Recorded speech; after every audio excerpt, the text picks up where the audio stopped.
Hello mga guys! Anian na sa daan yung Ate March. Magluluto na naman tayo. Sa di pa ta magsugod guys, please like, share, subscribe para sa atong mga sunod nga mga upload. So, let's go guys! Ayun guys, ito na naman yung Ate March nyo guys. Magluluto tayo ng chicken kapsa recipe. Ayan. Hindi sila kumakain ng garlic at saka onion guys. Kaya mag-replace tayo ng ginger. Grated ginger yung ginagamit natin guys. Kasi ayaw nila ng onion at saka yung garlic. Ayan. Ilagay na natin yung cardamom, 10 cardamom and 10 cloves, cinnamon stick and saka bay leaves. Ganon kadami yung mga ano nila guys. Kumbaga yung sahog. Ayan, mag-a-add na tayo ng tomato. Guys, tinanggalan natin siya ng balat. Yan, kaya maganda yan. 'Di ba? Ang asim guys, parang kalahati din ng ano, yung lutuan yung ano, tomato. Tapos mag-a-add tayo ng 2 box ng tomato paste guys. Ayan, sa gustong matutong magluto na wala pang kaalam-alam katulad ko, yung katulad kong piling expert din sa pagluluto, kahit hindi naman, maglagay ako ng mga, kung anong mga ingredients sa ano ko, sa description ko guys, para makikita naman guys, para hindi naman tayo mahirapan sa tumang kalisod guys. Ayan. Ang dami guys, oh. Ang daming mga ingredients, oh. Ayan yung pinakita ko guys. Ilagay ko yan lahat sa ano ko guys. Description ko guys. Ayan. Oh, 'di ba? Maglagay pa tayo ng ano. Maasim na nga yung kamatis guys. Sing asim ng relasyon guys. Tapos magdagdag pa naman ng tomato paste. Magdagdag pa naman ng ano, yung 5 piraso na dry lemon. Pwede pala yun guys, no? Dito ko lang na nalalaman yung dry lemon, ano pala yun, magagamit pala sa atin. Ba't malalanta pag mag-ano tayo ng lemon guys? Ayan guys, yung mga ingredients ang kadami-dami guys, diba? God, parang nawawala talaga yung lasa ng manok guys, kasi punong-puno siya sa ano, sa mga ingredients guys. Ayan, yung manok natin guys, pinakuluan muna natin siya guys, para maalis yung amoy. Kaya kunting pakulo naman lang. Tapos ayan, ilalagay na natin siya sa ano natin guys. Mag-a-add tayo ng tubig para lalong lumambot yung manok natin guys. Pagkatapos guys, tanggalin natin yung manok dyan guys.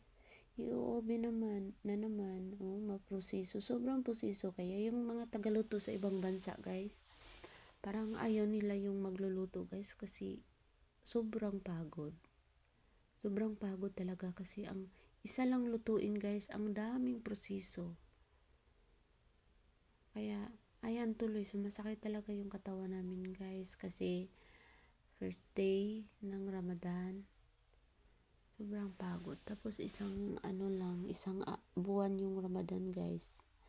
Ayan, tinatanggal na natin yung manok guys, kasi malambot na siya.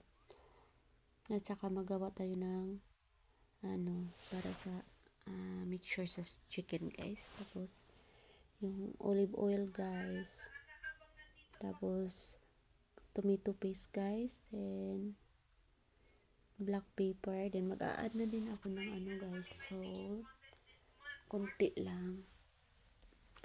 Ayan, tsaka i-ano natin, i-press natin siya sa chicken guys, then to oven guys. Ayan, ganyan talaga yung ano mga guys, yung mahirap tayo guys, nagpunta tayo sa malayo, yung malayo tayo sa pamilya. Tapos yung laki-laki sana yung sahod guys, kontra sa Pilipinas, kaso lang nauubos din, padala lahat, lalo na may mga utang at saka may mga anak na nag-aaral. Ganito talaga ang buhay guys. Ayan, ilagay na natin siya sa oven guys. Tapos, yung rice natin guys, dyan na natin i-ano siya guys. Yung, ano yan, basmati rice yan guys. Kailangan pa natin i-ano siya ng, ibabad sa tubig guys ng 30 minutes. Ayan, ihalo na natin. Dahan-dahan lang yung paghalo guys na kumbaga siguraduhin natin hindi mapuputol yung mga bigas guys. Kasi gusto nila, ayaw nila yung mapuputol yung mga bigas guys. Kailangan dahan-dahan kasi nakaano na yan, nakababad sa tubig. Ayan, tanggalin na natin yung mga dry lemon at saka cinnamon stick at saka yung ibang mga bay leaves. Ganito ang buhay abroad guys. Yung araw ng sahuran guys, lipad agad guys. Yung hindi man lang makatulog sa ano natin guys, lipad agad. Tapos ang naiwan guys, yung ano lang, yung sakit ng katawan guys, at saka yung pagod lang guys naiwan. Ayan, nag-a-add ako ng bell pepper. Optional lang yan guys, pero nag-a-add ako guys. Color bell pepper. Ayan. Sa mga hindi sanay kumain dito guys, ayaw nila kumain dito guys kasi maasim yung mga pagkain dito guys. Mahilig sila sa maasim. Pero ako, yung una ko dito guys, yung isang kontrata ko guys, ayaw kong kumain hanggang pakunti-kunti lang guys. Ayan, tapos na yung chicken natin.